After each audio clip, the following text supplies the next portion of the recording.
Okay guys, I figured I'd make a video of this.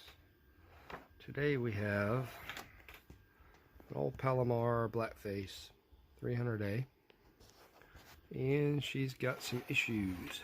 So take a look and see here. Our main filter caps have been removed.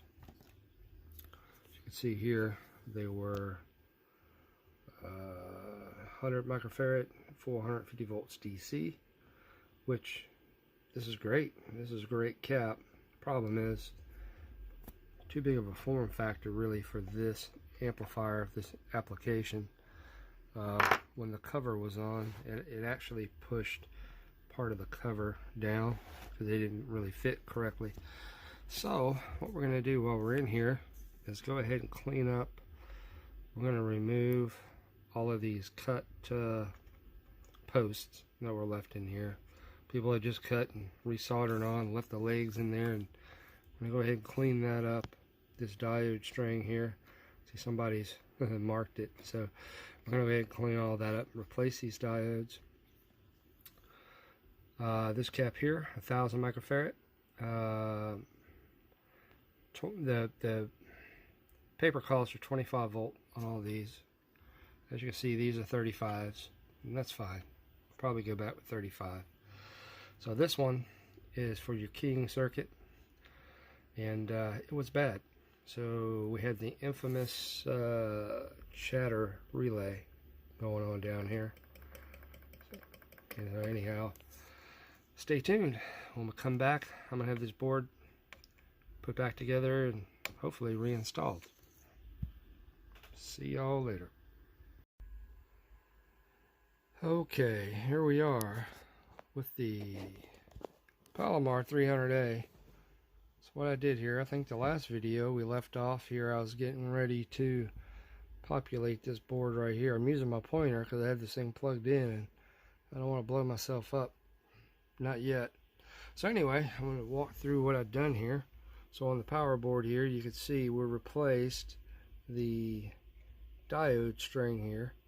Now, the schematics calls, I think, for a 1 amp diode. There was 1.5 amp diode in here. Well, we took it a step further and replaced it with 3 amp diodes. We have some new filter caps. These are Illinois capacitor, 100 microfarads, 450 volt. And we went ahead and replaced this little diode right here, a little 1N 4004. Went ahead and replaced this cap here, which was 1000 microfarad.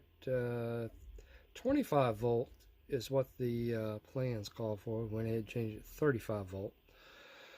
I believe that's about all we've done here on the board. I did kind of clean up some stuff. I didn't clean up the board yet. Just got it populated here, but this red wire here was all boogered up onto this cap lead here instead of going through the board where it should have been, so went ahead and repaired that. You can see the board's kind of burnt in some spots. It was, yeah, it had been worked on several times before. Some of the pads were a little bit loose on the board, so some of it had to be kind of reflowed together. But anyway, so moving on from there, after we got finished with this, we went to the bias board, which is up here. Let's see, we replaced, of course, the caps. Again, this is 1000 microfarad, 35 volt here, 35 volt here. We got some 10 watt 50 ohm resistors, 2 ceramics. Went ahead and replaced the 27 ohm ceramics, both of these, and went ahead and replaced the 1N 4004 diodes there. Did not replace these resistors. I did check them. They were in spec, like almost perfect, so no signs of you know, where they've been hot or anything. So we just went with those. You can see these little diodes though, they've been pretty hot. I did leave all the diodes off the board for better ventilation. I don't know if you can see it here, but we left those off of the board, let air get under there. I did plug it up. Did tune it. Also, I retuned the input here on the low side. SWR was like 2, so brought it down there. I haven't checked the high side yet. But anyway, so we still got work to do. I think when I come back on the next video, we should have this coax here. We're going to take all this coax out. You can see where it's been starting to melt here. I don't know if the camera focus on that, but anyway, take my word for it. Old RG58. It's old, stiff and brittle, and it's got to come out of there. So I think we're going to go with some RG400 in here and replace all that mess. And so when we come back, we'll have that done, and we'll see what she does there. Till next time, we will see y'all later. Okay, guys, we're back. We're with the Palomar 300A here.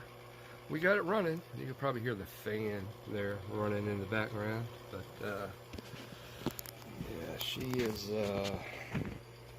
all lit up there, as we can see on this side. See the tubes. Definitely got to be careful. Don't touch anything in there, anywhere in here. So I just adjusted the input tune. Wanted to show you guys what that looked like. Let me get my pointer here. So in the 300A, right here on the back of the high power, low power switch, you're gonna have a tuner pot right here, tuner capacitor, and that adjusts your low power. What I mean by low power, it's kind of a misleading thing here with these amps. Low power, you're running these 4 tubes here, just these 4 tubes. So think of it as a straight 4 pill that tunes the input to that. Now when you're running in this configuration with just these 4 tubes in line and not the driver tubes, literature for this amp says it is actually a 100-watt drive amplifier. Now if you are, that's if you're using like a ham radio or something. But if you're using like a, say a Cobra 29 or something off the shelf, you know, regular CB radio that's doing under 10 watts, then you can switch in this driver section up here. Now this has 2 tubes, so this is going to be 2 drive and 4. Now the way you activate this board is you change to the high power setting here, and that brings all 6 tubes in line. So your high power setting is for your low drive drive is for your the low power setting is for your high drive. I know it seems a little backwards, but that's the way they're designed. So as you can see, we have another tuner here. This is for your input tune of your driver section. So what I did here basically was went ahead and set my input tune. I have a meter here. I chose this meter because it's a non-powered, just average meter, so the action of the SWR meter is relatively fast, not slow like the PEPs. You don't want to sit there keyed up waiting for the needle to drop forever. So anyhow, I've got hooked up here the icon, and I've got it, well, you can see right here. Let's see, the SWR is right there, the SWR graph. I did set it on 27405. That way, for, you know, sideband users who want to talk on 36, 38, 37, 40, maybe go up to the free band, you're closer. So that's the reason I did that. So go ahead and watch the SWR meter here. We're going to put a little bit of audio into it. Audio, test 1, 2. Audio, test 1, 2. Audio. As you can see, it's SWR's pretty flat. Pretty flat there. I'm going to look at the analog meter. don't know if you guys can see that. My mic's way over here and the meter's way over there. Audio, test 1, 2, audio, audio. Now you didn't see the power meter moving very much because the radio is, sorry about the crazy camera, power is only on 8% there. Anyhow, she is running, so I guess what I'm going to do is pause the video here real quick. I'll put the tins back on it and we will see what she does for power. Also want to just kind of do a little recap here real quick. So what we had done on the bias board, we changed these two diodes there. We changed these two 27 ohms. 27 ohm, I think 10 watt. These are 50 ohm 10 watts. We replaced these. We replaced these two caps here on the bias board. I think I mentioned it earlier, those resistors were fine. We replaced the capacitor here for the King circuit, which controls your high voltage relay down here. We replaced the two main filter caps. We replaced all of the diodes here. We did an upgrade on the diodes. These are 3 amp diodes, and I do have them off the board. I know it's the camera's a little hard to show that, but we got them off the board. You really want to do that if you replace diodes. It's a good idea. Don't put them all the way down flat touching the board. I know it looks better, but when you leave it off the board like this, it really helps keep them cool. That way air can flow under those components and they're not sandwiched right against that phenolic board there. So anyhow, this is where we are. We got her powered up, and I'm gonna go ahead and shut her down, and we'll put the tins back on it, get her right side up here, and tune it up and see what we got. We'll be right back.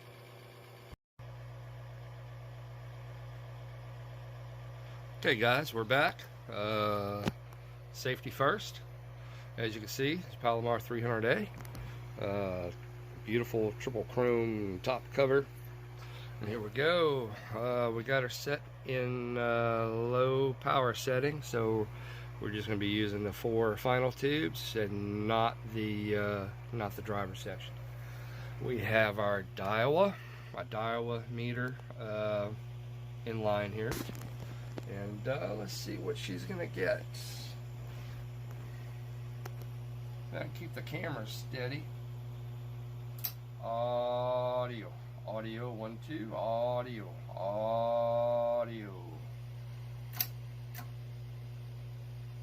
I was right about 375, 380 watts there.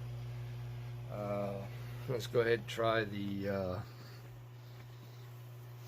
I'll tell you what, we could do this. I have a test tone function on the radio.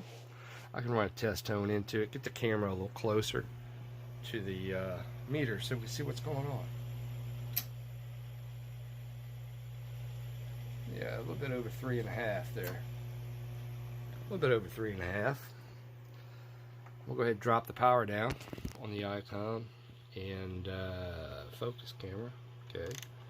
We'll go ahead and drop the power down. Just something below 10 watts. So let's just say 10 watts. We're going to flip it to high power. That brings our driver tubes in line. So radio to 2, driving 4. And we'll see what we get here. It should be about the same. I would imagine it might be a little bit more from what I've seen. Let's see. A little less actually. I'll bring the drive up a little bit. Bring the drive up. Yeah, about the same. She's doing about the same. So I would suspect, I know there was talk about changing tubes in this thing, so I would suspect the tubes are probably a little bit weak in it. I know, anyway, this is for Lima Alpha 175. This is Mike's amp. He brought it here for me to work on.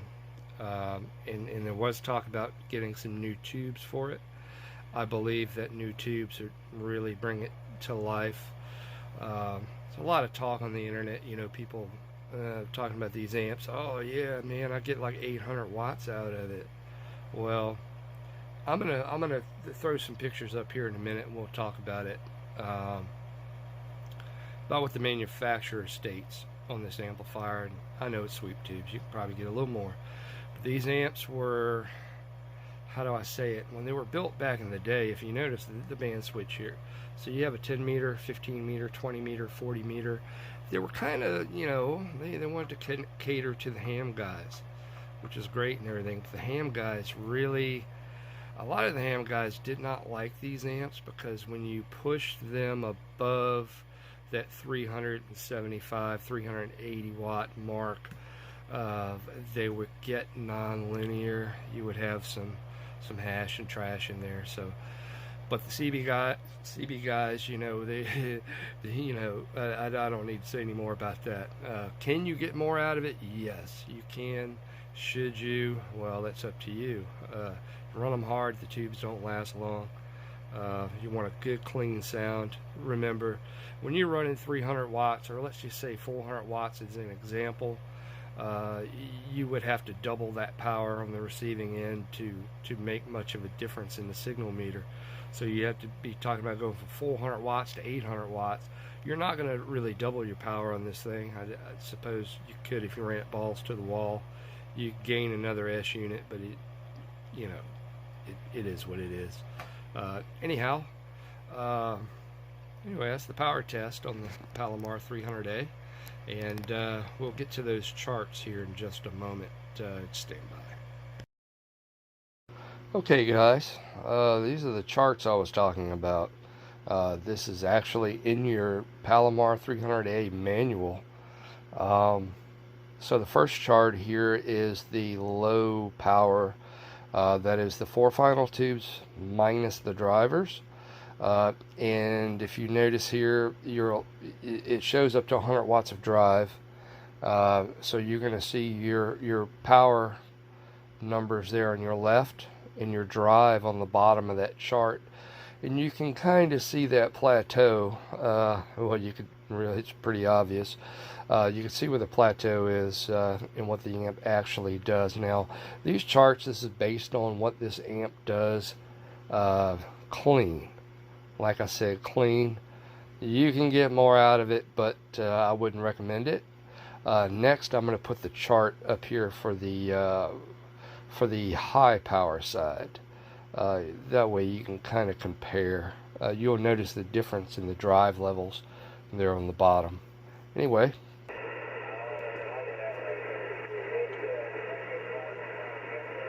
Lima Alpha 825. Lima Alpha 825. Louisiana, calling CQ, CQ.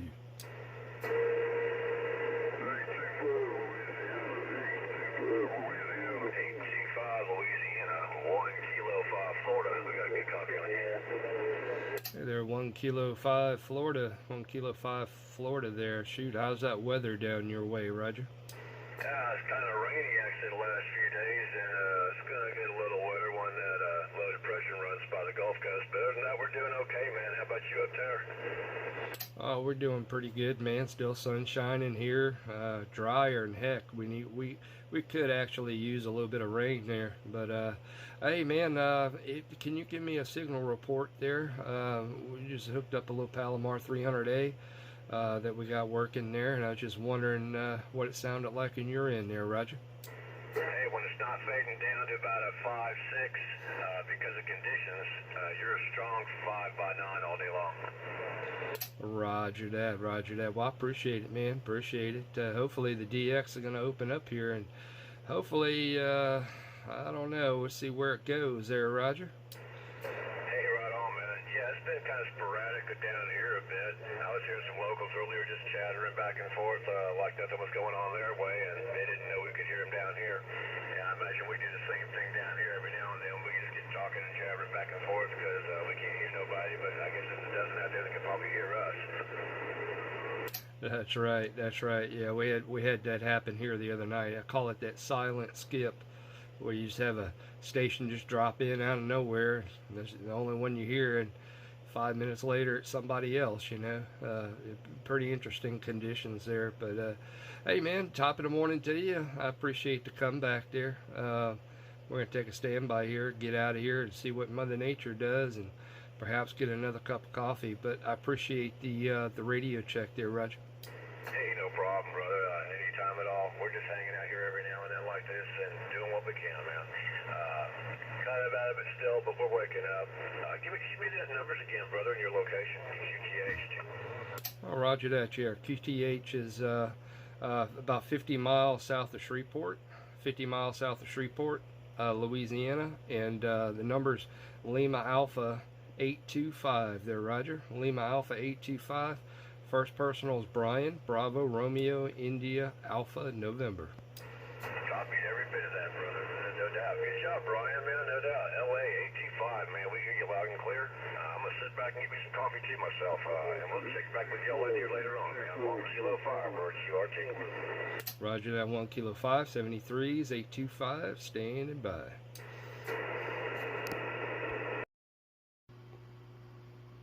Well, it looks like we've made it to the end of the video. I thank you guys for watching. This was my first video that we've made with actual editing, and I really wanted to get into more detail about the different tubes of this amplifier and what the difference of those different tube sets are. I did a lot of research, but a lot of that's kind of boring. I did try to do a little research into the Palomar company themselves. Kind of a murky past. There's not much out there to be really learned. Anyhow, it's a good little lamp. It does what it's supposed to do. Anyway, guys, I really appreciate you guys watching this video.